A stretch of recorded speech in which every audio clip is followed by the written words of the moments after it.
Okay, so we know that I love to talk about ace stuff. Ace stuff.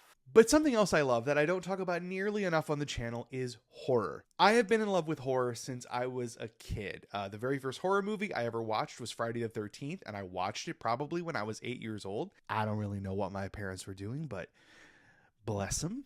And ever since then, I have been in love with the horror genre, particularly slashers, particularly those slashers from the 70s and 80s. Horror films, particularly slashers for me, are very much like comfort food. When I sit down to start to watch any of my favorite slashers from the 80s, I know what I'm gonna get. There is something very predictable, something that is very comforting about knowing that I'm gonna see a group of innocent young people in the woods or something get systematically butchered in increasingly wild ways by a mysterious masked assailant who can appear in multiple places at once and also seems to be able to walk slowly faster than they can run. So in this video, I thought I would combine my two big loves, ace stuff and horror, and talk about some of my favorite horror icons and whether or not I think they are ace or aloe. Jump scare! Sorry.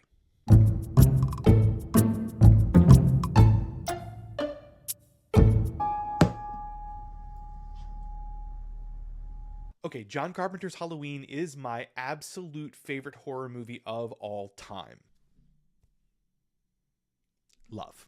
It is the single horror movie that I have seen probably more times than any other single horror movie. And although I cannot necessarily express the same kind of undying love for the rest of the franchise, that original, man, it's a banger.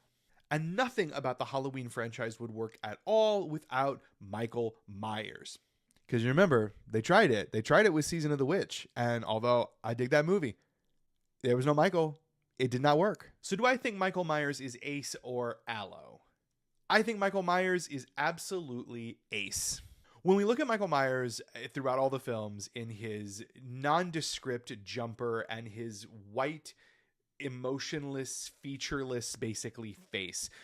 He is embodying what most people think of as stereotypically asexual, right? I mean, when people think of ace folks, they think we're just like, boom, blank slates. Nothing happening, nothing going on. Just blank slate humans. Michael Myers embodies that in how he looks. He doesn't speak, so we never hear him say anything. All he does is lurk around, is menacing, and shows up in places and kills the children. And to further embody some of the stereotypes people have about asexuals, he does not enjoy people that have the sex. From the very jump of the Halloween franchise, Michael is going after those who are getting it on.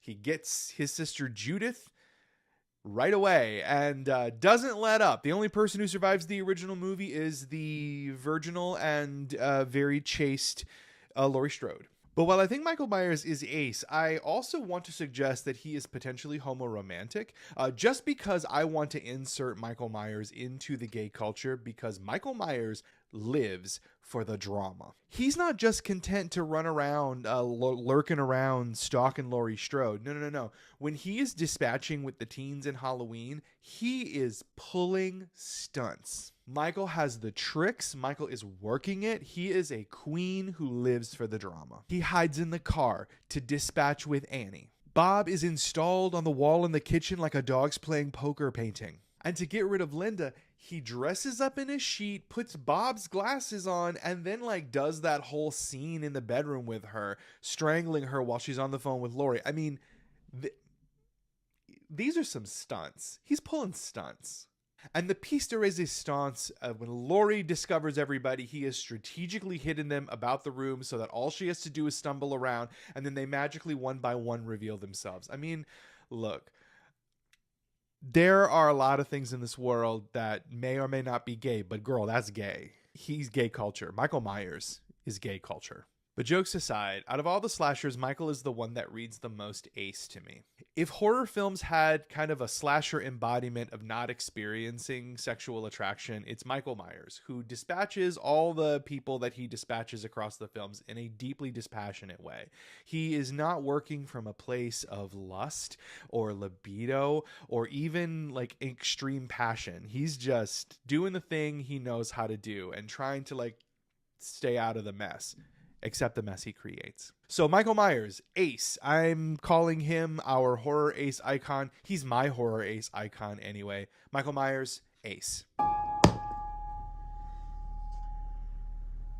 The Nightmare on Elm Street series for me is tops in terms of creativity.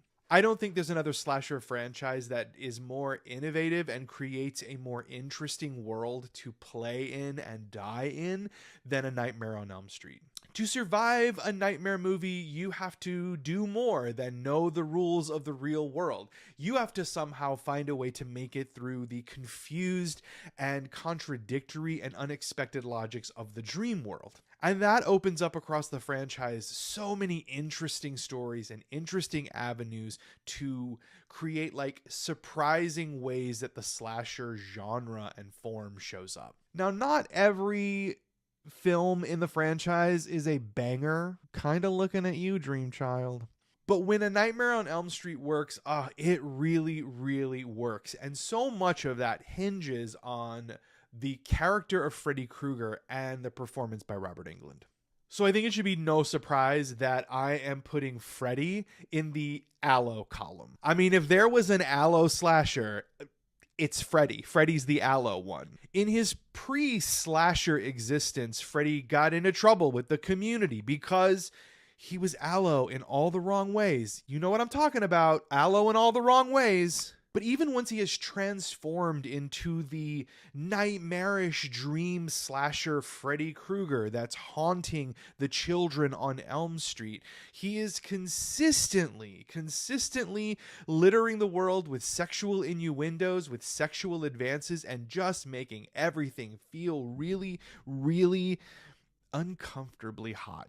I have to argue no further than the tongue phone from Nightmare 1. But I have to give Freddy some credit for being kind of a bi icon, because as a big Allo slasher, he's not being very picky about the gender of the children that he's dispatching with. No, he's like getting them all. Nancy and her friends and poor little Johnny Depp in that bed, like everybody's getting it.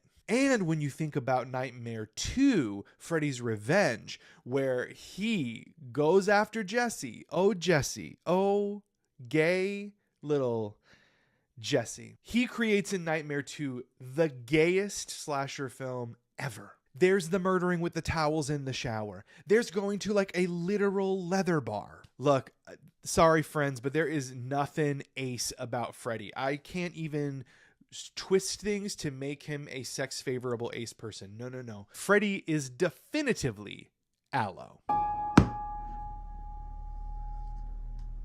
The Hellraiser franchise is one of my favorite franchises because it does something so different from any of the other franchises. Where so many of the other horror properties are focused on kind of recreating the same narrative structure over and over again, think Friday the 13th, with just adding mythology to it, Hellraiser is just taking you to this completely gonzo bonkers world that is both terrifying, disgusting, and like incredibly tactile and sensual and sexual all at the same time. Clive Barker created something super gay when he created Hellraiser.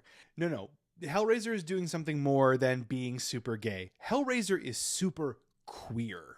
Hellraiser talks about bodies and want and desire and relationships and love and sex and the many ways in which we distort all of those things in such like sensual and complicated ways. Like beyond gay, Hellraiser is hella queer.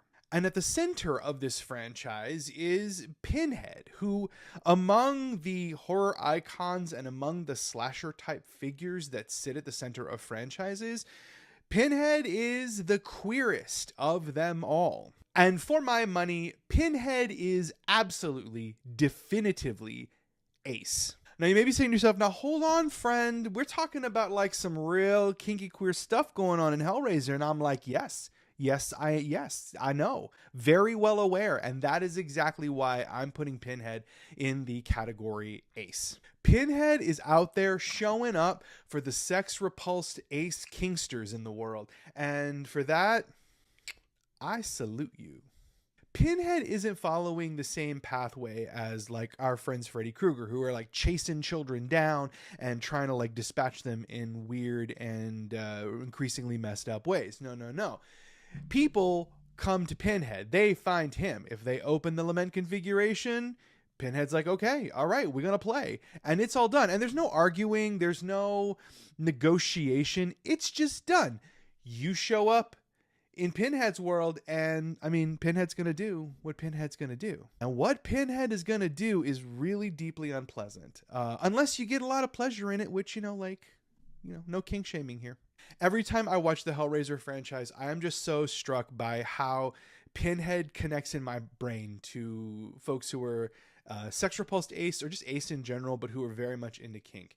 There is nothing about what Pinhead is doing that is connecting to a world of sex or sexual desire or sexual pleasure or sexual attraction. Pinhead is just there for the torture, and the pleasure that is happening, the pleasure that Pinhead is feeling, and the pleasure that Pinhead is delivering. Honey, it's all about the kink. There's not going to be anything, like, we're not going to be doing anything with like parts and pieces unless you become parts and pieces, which that happens. But in Pinhead's world, it's not about the parts and pieces. It's just about the pain. And like, I know a lot of kinksters out there who'll be like, yeah, I get it. I hear what you're putting down, Pinhead. As much as I love Michael Myers as an ace icon, I think like Pinhead is really serving it for the incredible possibilities of ace folks.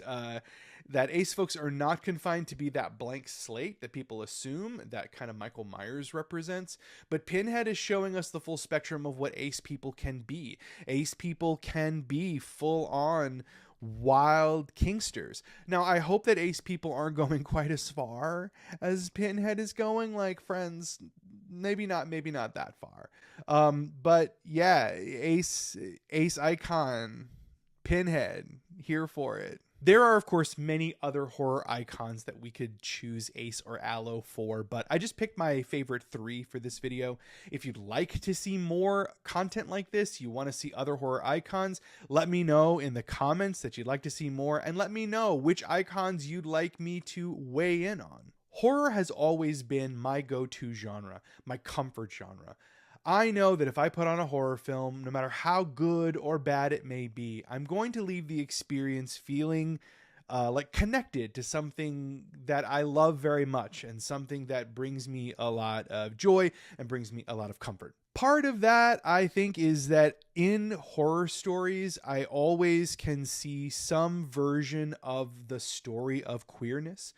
Both in those who survive, stories of fighting the monster, fighting the bad guy, overcoming great obstacles, and being resilient and surviving in the end.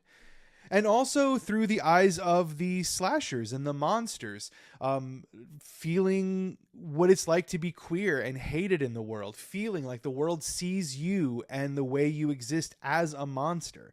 Horror provides both of those lenses, the lens of resilience and the lens of monstrosity, to relate to see yourself. And that's something I always deeply appreciate about horror, and why I will always say that horror, to me, regardless of the story, feels very, very queer. Hope you enjoyed the video. If you would like to hear me talk more about horror, I would love that. Let me know in the comments, and I will see you soon in another video. Bye.